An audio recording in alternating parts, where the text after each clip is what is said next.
Hello, everyone, and welcome back to another Cars Reading Skills workshop as part of your Jack Westin MCAT podcast. As always, you're joined by your hosts, Molly and Usher. In this passage, we're going to go through, or in this podcast, we're going to go through a Jack Westin Daily Passage called War on Drugs. It's the daily passage from January 28th. And as always, if you're not listening to this on January 28th, we will have the link to this passage in the description. We're going to go through this content here sentence by sentence and really figure out, what is the most important information that we should be getting, especially given that, of course, on the MCAT, you're going to be reading this under timed conditions. So how do we make decisions about what is critical to understand, especially in a timed scenario? We will also be mapping our passage as we go through. And again, if you want more info on mapping, actually come see Usher himself in our Cars sessions that we hold for the public on our website. You'll see it the second that you open jackwestin.com. So, and Usher, it's great to see you. Hope you're doing well. See you, Molly. Yeah, I'm doing great. And my sessions are every Tuesday. So if you guys want to come check out mapping and just have a good time, feel free. Love it. Awesome, you guys. And again, those public classes are completely free. So come see us. So this passage, War on Drugs, let's go ahead and hop in with it. It's a pretty fun one. You get a couple really explicit arguments, which is always a good time. So let's hop in here with paragraph 1. I'll go ahead and read, and then Usher, I'd love to know your thoughts. So the War on Drugs campaign waged by Congress during the Reagan era was soundly defeated, especially in its attempt to discourage drug use among the general public because of several significant factors. Okay. All right. So first sentence, we always like to pause and make sure we kind of know what's going on. It's really going to help us orient to what we're going to get into in the rest of the passage. So we would pause anyways, but this sentence actually has so much to unpack. Okay, so we're talking about the war on drugs, and we've shared some context about what that is. We've said it's defeated, okay, soundly defeated. That's an argument, right? We then clarified what was defeated about it. So discouraging drug use, that was what didn't work about the war on drugs. And then we said because of several significant factors. So that's pretty vague. We're probably about to say it, but tons of information in this first sentence. So we're talking about the war on drugs. We're saying that it essentially did not discourage drug use within the public. And we're about to give you reasons. Okay, so again, we always like to pause after the first sentence, but this one in particular gave us so much information that's going to be necessary as we navigate the rest of the passage. So let's take a look at the next sentence. So first, in 1986, 2 Drug Enforcement Administration agents were killed in Mexico.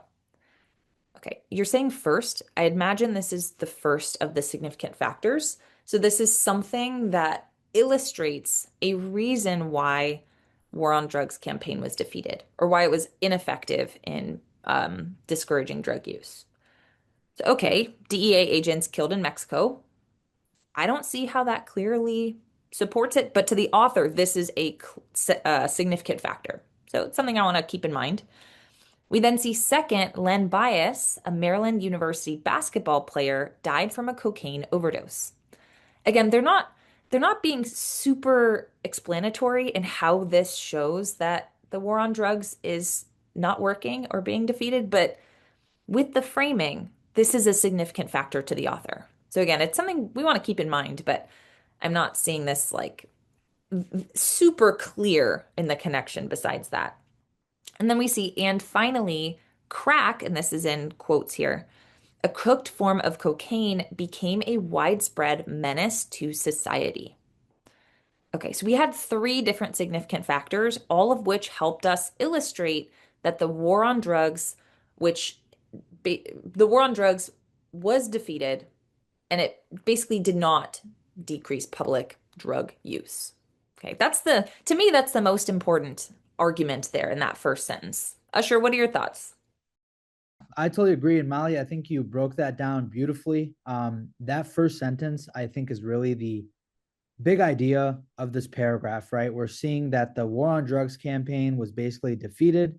And then, the following sentences are essentially kind of what the author is using as examples to show that the campaign was defeated, right? We have that these DEA agents were killed. We had this student that died from overdose. And then we also had, crack kind of spreading throughout society. So if I were to go ahead and map this, I think luckily there's not like super complex language here, which makes it nice. But I'd probably write something along the lines of like on my sheet of paper, I'd write like war on drugs, X. For me, whenever I use like X, it's to show, something failing or something, bad, or, the author being against something. So I'd probably write the war on drugs X to kind of show that it was defeated. And then, I could also write down some of these examples. We never know if we could have questions that refer back to this.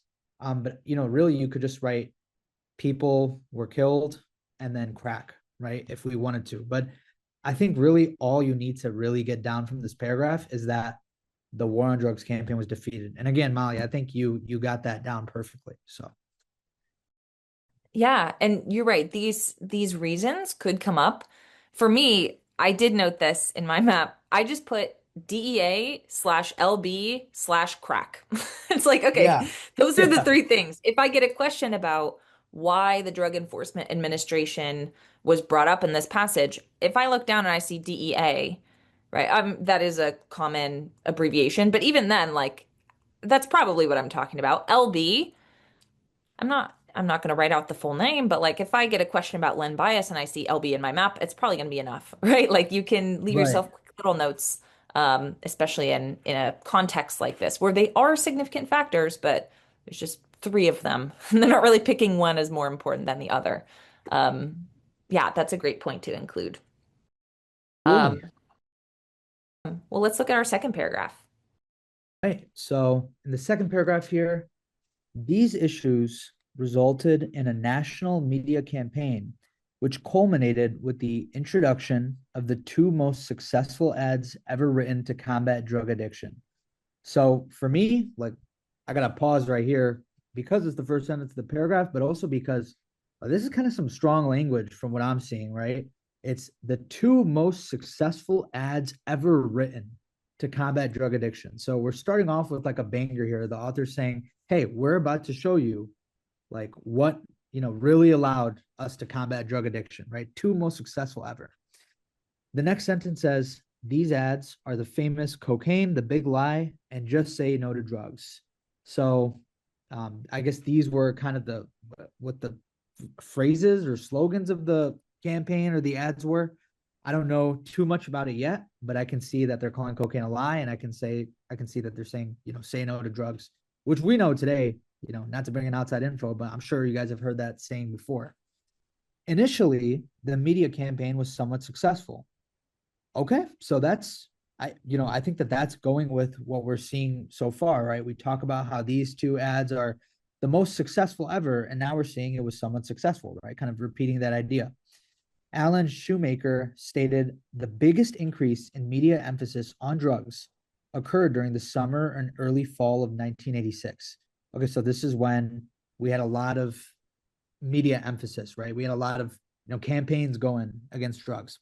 Although drug use had steadily increased during the 1970s, active drug use among high school seniors and young adults declined between 1981 and 1986. So this is obviously a very long sentence, right? I want to stop. I want to try to break this down. We did break it down a little bit while we were reading, but just to reiterate, the media focus against drugs spiked up in the 80s, right? In 1986. And we can also see that youth drug use, right, high school seniors and young adults, that actually declined from 1981 to 1986. So I think that we can kind of see here the same idea we've been illustrating. We've been launching these campaigns trying to combat drug use. And here we can see kind of a result of that, right? The seniors and young adults, we had a decline in their drug use. So far, everything seems to be lining up, right? Unfortunately, this success was short lived and selective. Well, okay, this kind of goes against what I've been seeing, right? I keep saying, hey, is the most successful thing, is the most successful thing. Here's a result of the success. But now we're seeing actually, hey, it didn't really go on for that long.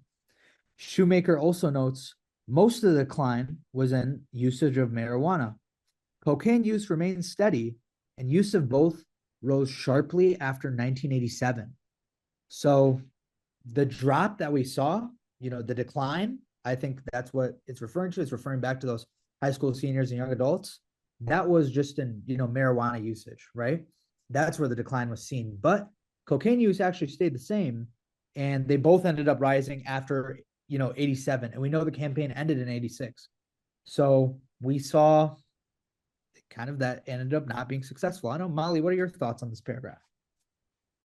This is a super interesting one, right? Especially with tracking how the author feels about ads, right? Because you're right, coming out straight in the first paragraph or the first sentence, the two of the most successful ads ever written, right? But then just a sentence or two later, we said initially it was somewhat successful. And you're like, okay, maybe they're not super successful right out the gate. We talk about how they're promoted in 1986 even though drug use was actually going down before that.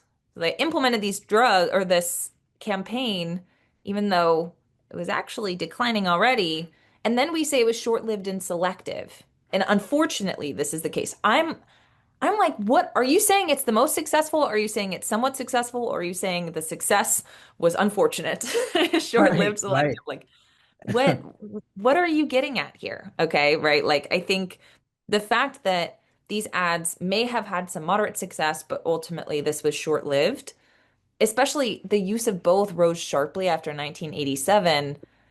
I think this we're definitely talking about ads. I would want to keep ads in my paragraph map, but I think the most concrete that we had, right, is that the success was short-lived, right, or selective. Because we talked a lot about the success, but I mean, if we read carefully, right, like it says the biggest increase in media emphasis on drugs was in the summer and early fall of 1986. It had declined previously, and the use of both drugs rose sharply like a year later. Like, Yeah, I don't see how this is successful. There's so many agreed. dates in here. Okay. We don't, if you're familiar with their strategies, we don't really highlight in cars. If you want to highlight a date, I don't mind. But I think for this, I think it's enough to say, and this is what I had mapped, ads equal short-lived success, right? And then maybe you want to put the example of marijuana or, cocaine, the big lie, one of those phrases. Totally fine. I would though track that this is Shoemaker's perspective. Um, or this is something we want to tie with this individual Alan Shoemaker. So we're talking about ad campaigns, which is still on the topic of the war on drugs, but we're kind of getting a little more specific here with how we went about fighting this. We used ads to do this. So I don't know about you. I'm excited to see what the next paragraph offers to us. Thank you for Hopefully that, it's a little more Molly. clear. Awesome. Well, let's take a look. So, in order to help discourage the upsurge of drug use among teenagers, attention relative to etiology and identification, treatment, remediation, drug education, and public school education should be addressed. Okay, this is a pretty important sentence, especially because we see that should be, right? That's the author saying this is how it should be, right? It's important. But we actually just have a huge list of things we should pay attention to. So we're trying to address teenage drug use, and we've got a huge list of things that should be addressed.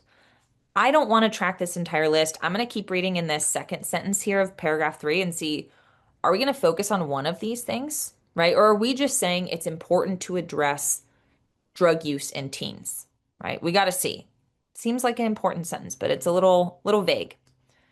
Okay, Sam Pellow and Kathleen Jangaleski argued that the most effective way to address these issues is to pay more attention to drug education programs in the public schools. Okay, so we talked about drug education and public school education in the last sentence, but this is now getting a little bit more specific. We're very focused on drug educations in public schools. So again, we had a long list in that first sentence, and now we're fine-tuning. This is what the author is choosing to focus on, right? And again, we're tying individuals, Pellow and Jangaleski, to this. So we want to keep that in mind too. But it sounds like we're talking about drug education in public schools to address teenage drug use. Okay, especially because it's the most effective way, according to the author's claim about these individuals. They stated that, quote, there are three types of education programs: those that focus on supplying factual information about drugs, which is prevention, those that are concerned with attitudes, feelings, and values, which is also prevention, and those that deal more directly with behavior. Okay, so we're just clarifying what these drug education programs may look like. We already knew that this was where Pello and Jangaleski want to focus. So just clarifying it, not necessarily critical for us to, you know, unpack and map, just helping us understand their focus. And then the last sentence here in P3, most newer programs contain components of all three approaches. Okay, and that whole thing was a quote. So, okay, again, we're just explaining what these drug education programs may look like, giving some context there. I think here in P3, what do you want? What do you want us to track, Usher? What do you think is the most important thing to keep in mind? I think here the idea that we saw with Pello and Jangaleski, right, is pretty clear. And I think that that's what we'd most likely want to track. This idea that the most effective way how we can address, drug use is education within schools, right? So drug education in schools is kind of the solution to this issue. We have, this whole paragraph, if you kind of look at, I guess, how much of the idea of drug education is taking up from the Sam sentence, from Sam Pellow, all the way to the bottom, right, which is like 90% of the paragraph. And even the first sentence, right, we talk about how public school education should be addressed, drug education. It's really like, I'd say 90, 95, even 100%, if you wanted to include the first sentence, that's being talked about, this idea of drug education being what we need to focus on. So I think that's what I'd really want to track. I think if I was looking at this like very superficially, I might be tempted to write something down about prevention. But that last sentence even says that, most newer programs contain components of all three. So for me, I'd probably just generally write down drug education in schools solution, right? The arrow solution, something like that. And I probably want to keep it pretty general because that's kind of what this paragraph was about. But I can keep in my head, if I get a question about this, that they talked about prevention, that they talked about, you know, um, providing information on the drugs and behavior and that sort of stuff. But we know it's all about drug education. So that's probably what I'd track. What do you think, Molly? Would you agree? Absolutely. And yeah, I feel like it's important to recognize the value of handwriting, right? If you're writing a map and you're just jotting down a few words, a lot of students are like, it's not enough. I need prevention. I need etiology and identification and all of these other things. And it's like, by the very nature of deciding and debating in your head, well, what should I write? You are thinking very critically and engaging actively with the material. You're going to remember it better than the physical act of writing something down after that. Even if it's just a few words, you are taking that improved understanding that you built while debating about what to write, and you are attaching what you remember about that paragraph to those words you have written down, right? Like you don't have to write down every word because you're engaging more with the text when you're deciding what you want to write, right? Like from a neurobiology perspective, it's a great way to improve your memory of what you read. Even though, again, we're saying if you're going to use your scratch paper for this to map, only map a couple words. Um, yeah, so I could not agree more there with P3. Focus should be on drug education, and then maybe the Pello and Jangaleski, Yeah, or at least right. like a P and a J. It Yeah. doesn't have to be anything I long. yeah, Awesome. absolutely. All right, well, let's get on with paragraph 4 then. So we can see here it says, in addition to drug education, drug afflicted children should be diagnosed subsequent to treatment and remediation, since early recognition is essential if significant gains are to be expected. So, okay, we're kind of expanding on the idea of drug education, and we're saying that children that are affected by drugs in some way, right, drug afflicted, they need to have early diagnosis and treatment in order to improve, right? If we diagnose them, we give them that treatment, then they can have significant gains. So if we kind of, diagnose and treat them, we can let them improve, right? So that's a pretty, you know, huge idea, I'd say, since we're really expanding on what we saw before and kind of going beyond, like, hey, we should also do this extra step as well as drug education. Drug afflicted children are the group most likely to abuse drugs as adults, and educational programs could help both identify and assist these individuals. So this is also very interesting sentence. You guys will, when you're in medical school, you're going to learn all about the behavior of drugs and the psychology behind it. And this is like a well-known fact that students or children are more likely to abuse drugs as adults if they are afflicted as children.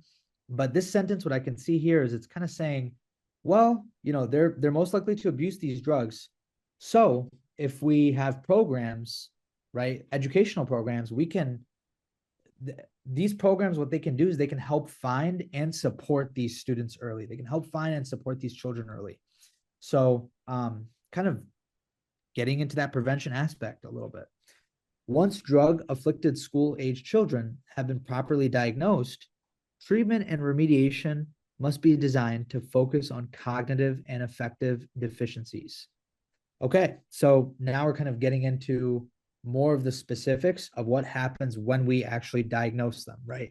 So once we've said, hey, this is a drug afflicted child, we try to focus on cognitive and affective deficiencies. So basically targeting thinking problems and emotional problems, right? Or deficiencies in thinking and emotion.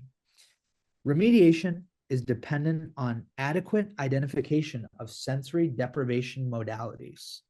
Okay, well, sensory deprivation modalities is, complex way to say it, I'd say. I think what this is kind of trying to say here is that fixing the problem, right? It depends on identifying what kinds of sensory or developmental deficits the child may have. That's kind of what we're already seeing throughout this paragraph as well. So Molly, what do you think kind of about this last sentence in the paragraph as a whole? Like I love that you point out like, you'll kind of talk a little bit about this in medical school, how your development is going to change if you're exposed to drugs early on. Because it feels familiar, right? It's like, oh wait, I know about senses. Like I know all about that. You want to talk about the visual pathway? You want to talk about the, the hair cells in the ear, right? Like we see that, and I think our brains want to start unpacking and imagining what this means. Keep in mind, this is cars, right? You don't have to have any of that background. I think these last two sentences, especially, I feel like to a layman, to someone who's not, an expert in psych and soc, mostly psych here, I feel like they'd be a little confused, right? Like this is probably not what we're expected to focus on as much. Like you said, I feel like focusing on the first portion of the passage or the paragraph is probably the most important, right? We're saying, hey, you should really diagnose these children early, right? Diagnose them early because they're the most sensitive to future drug abuse, right? Like that is a very clear argument. But we also made a claim that related earlier, right? Educational programs could help us with this, right? Like we talked about educational programs in P3. That was the best way to address this, according to Pellow and Jangaleski, right? So here we're making the claim, hey, early diagnosis is important, right? Because, right, increased risk of later abuse. But then we're also saying, hey, that thing we mentioned earlier in P3, those drug education programs in public schools, that can help you here, right? Like that will help us diagnose these individuals. So I want to make sure that I'm still tracking that idea from P3 and P4. Okay, it's a great example. This paragraph adds a lot to P3. It's not enough to just say, oh, it's the same thing, call it a day, move on. No, right? Paragraph 4 is offering something unique, right, in that children should be diagnosed because they have greater risk later. Um, and I maybe you'd map that like diagnosed children with I do like a little asterisk or a little star to show that it's important. Arrow, right? Like greater risk later, something like that. But I also want to add an arrow, right, from P3 or say, hey, these educational programs are the solution, or at least they can help, right? We're pointing out problems, we're establishing diagnosis is important, and we're bringing in that these programs can help. So this one I think is a really fun paragraph because adding stuff, but it's also tying back to what we had mentioned previously. I like it. And Absolutely. you did a great Yeah. job with that paragraph. Do you have anything you want to add? I think you kind of said it perfectly. I really like how you had connected it to paragraph three. I honestly felt like when I was reading myself, it was even like a little you kind of had to think about it a little bit. Just because we kept seeing these like general words like treatment, remediation, early Yeah. recognition. And I feel like, I don't know, I feel like I've gotten so used to seeing those words in such a vague and general capacity that's hard to see. But I love how you connected it. And I think that it definitely ties back to paragraph three and then expands upon it a little bit. So yeah, I think I'm excited to see what this next one's about. Ew. Yeah, let's take a look at P5 together.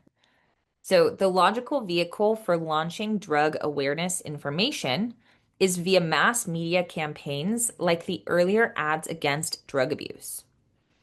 Okay, so we're basically asking how do you share information, right? And the logical way is with mass media. Like, okay, well, we were talking about public school education, right? Public drug education. So this is now saying we could use mass media campaigns. And we're tying it back to earlier ads.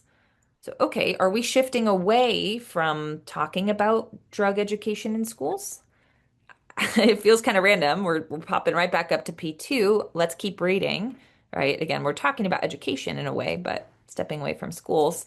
We then see, however, which is a contrast word, one that kind of helps us reorient. The author might switch their ideas. However, this approach should be coordinated with an intense educational program in schools. Hooray. Okay, the first sentence, I was like, wait a minute, are you going to take me back to ads? Are we skipping a couple paragraphs back up? Like, what are we doing here? No, right? When we say however, right, like it doesn't mean that what I had said before is false, but we're clarifying it in a pretty important way. So the logical thing is just to do ad campaigns. However, you need this intense educational programs in schools as well. Right? So they're highlighting the value of public education or public drug education again here, which again is the same thing we saw in P3 and P4, and now P5. So it's too early to say that we've got a main idea, but the fact that this is now coming up in a third paragraph in a row, that's a pretty good indication, right? There's a lot of repetition in here, and all roads seem to lean back to public education on drugs in school. So let's keep looking. It says programs should focus on information relative to history, characteristics, etiology, behaviors, and damages inflicted by substance abuse. So, okay, it sounds like we are saying that, again, we're basically just clarifying what kind of info we should include. So, we've got a pretty short little paragraph here, and that's it. There's only three sentences. I'm comforted by the fact that we're right back with public drug education, but Usher, do you have any other thoughts of what we would want to map for this?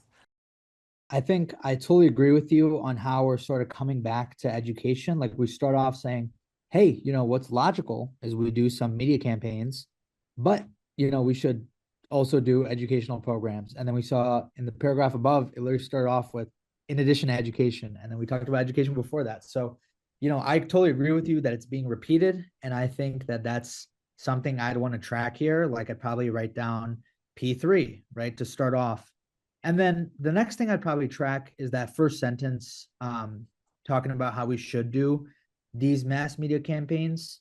I could write Yeah. down awareness, arrow, campaigns like mass media. And I think that that's really all I'd track. It's a pretty short paragraph, but we have a repetition of ideas. And I think that that's what's important. So, Absolutely. Cool. Well, let's look at P6. Okay, so front and center for drug education should be the most badly affected victims, the so-called crack babies. Okay, so now we're bringing up a brand new topic. We're relating it to education, saying, "Hey, this is what we should, really be educating everyone on. Like this should be the primary focus of drug education, and it should be the victims of drug affliction, right? Drug affliction in children and drug use, which is crack babies, the most harmed groups, right? Crack baby syndrome is characterized by newborn infants who are immediately identified by the delivering physician as being prenatally exposed to substance abuse. Okay, so here we're kind of defining what it means. It seems like at first it could have been some sort of, I don't know, colloquial term, but now we're saying this is actually, a syndrome, and this is how we're kind of defining it. And it's when, the physician says, hey, this newborn identified at birth, it's he or she is identified as exposed to drugs before birth, right? This newborn was exposed to substance abuse. Interestingly, these infants have many of the same traits common to adult drug users. So that's also pretty interesting, right? The infants are showing similar traits with the adult drug users, but they were just born, right? They're newborns. So that's pretty devastating, I'd say. Molly, what do you think about this paragraph? It's pretty short, but what would you want to kind of map and track here? I mean, you're absolutely right. I mean, this paragraph is heart-wrenching to think about. And, that's really the argument is you should be focused on the individuals, the babies that are affected, right? Like this will get people to pay attention. It sounds like, right? Again, I think that first sentence is probably the most important. It's directly saying focus or the central focus should be these, and they've put it in quotes throughout the paragraph here, these crack babies. Okay, so that's what I would want to map for this, right? And whenever I see like a word or two words, like a new term in quotes or italicized, I'll usually put it in quotes in my map. So I did like quotes, crack babies equals center, right? Or focus. Um, I think whenever you get a definition, if the definition is what you already expect about it, that's fine. Okay. But if you get a definition of this crack baby syndrome and you've never heard of it, or if you would imagine it would mean something else, I would take a quick note about what that means as well. Okay. Um, Yeah. if you want to track, but again, if you see the author intentionally defining something in the exact same way that your brain wants to define it, you're fine, right? It's just, with these definitions, if they ask about it, you want to be using what the author said. So for me, I just did in quotes, crack babies equals central focus, and I called it a day there. I'd completely agree with you. So, yeah. We've got one paragraph left. Let's see how we're going to end up. Okay, while the term crack baby, in quotes, is commonly used in the literature, the term is actually a misnomer. Okay, so now, right, it's saying the term is slightly wrong, or it's maybe not super accurate, right? There's something wrong about this name. So now it might be important to keep in mind how we initially were defining this, right? Why is it a misnomer? Infants exposed to drugs during the prenatal stage of development are actually exposed to many types of narcotics at the same time and not just crack. Okay, so it's not a complete term then. It's not just this one drug, right? There's more. There's other things going on. So this term is perhaps limited in terms of the number of drugs it says are involved. Um, so I'd want to track that. I want to make sure that I understand this is a misnomer because the term is incomplete. Okay, that's really the argument here. Um, Sam Nenspiel stated that, quote, problems detected in the minority of cocaine exposed children should not be simplistically attributed to the drug, since many other risk factors may be present, such as exposure to tobacco smoke, lead, poor housing, limited nutrition, and other health and social problems, end quote. So this Sam Nenspiel is basically saying exactly what we said in the last sentence, right? There's more than just crack in the systems of these so-called crack babies, right? The term is not inclusive of all drugs they may have been exposed to. And this, I don't know about you, Usher. There's a section bank Psych Soc passage, volume one, that the AMC has that's basically all about cocaine exposure during fetal development. And this is like almost a direct quote from the AMC Psych Soc Yeah. passage. Again, we're not in Psych Soc, but there is a great passage, I forget the number, that basically goes through exactly this. As CARS students, we're just expected to track the arguments. Okay, that's it. So the argument here is that the term is incomplete. Okay, crack baby as a term is not inclusive, right? And we want to tack that with Nenspiel, but I think it's funny we have a psych social passage on this. Last sentence here. Thus, the name prenatal substance afflicted children, or PSAC, should be substituted for the term, quote, crack baby. All right, so we got a new name to use. And this is our last paragraph. So how should we be mapping this final paragraph, P7? So I think um, what we kind of saw in that second sentence, how pregnant when patients are pregnant and they, sort of have drug use going on, it usually involves multiple drugs, not only crack. And so that misnomer this paragraph started off with the fact that the crack baby, that term is a misnomer. And then that second sentence really defined what was going on. It's that these um, so-called crack babies, they're not like only being exposed to crack. Pregnant patients that have drug use, usually that involves multiple drugs. So these crack babies are actually exposed to multiple drugs. So calling them crack babies is kind of misleading. And that's kind of what is expanded upon here, right? I can see that Nenspiel said the same thing, right? And he kind of said, like, you can't blame cocaine alone because many other risks as well, like smoke, lead, poverty, poor nutrition, all those things can cause problems. So what I would end up tracking here is probably just, that crack babies exposed to more, right? And then maybe I draw like an arrow back to crack. They're exposed to more than just crack, or just, maybe I'd even write CB and then like a less than symbol to show that they were exposed to more than just crack. Um, and then I'd probably track the Saul Ninspiel. I'd probably write like SN, his initials, so that way I can keep track of the fact that he was mentioned and he was supporting that argument. So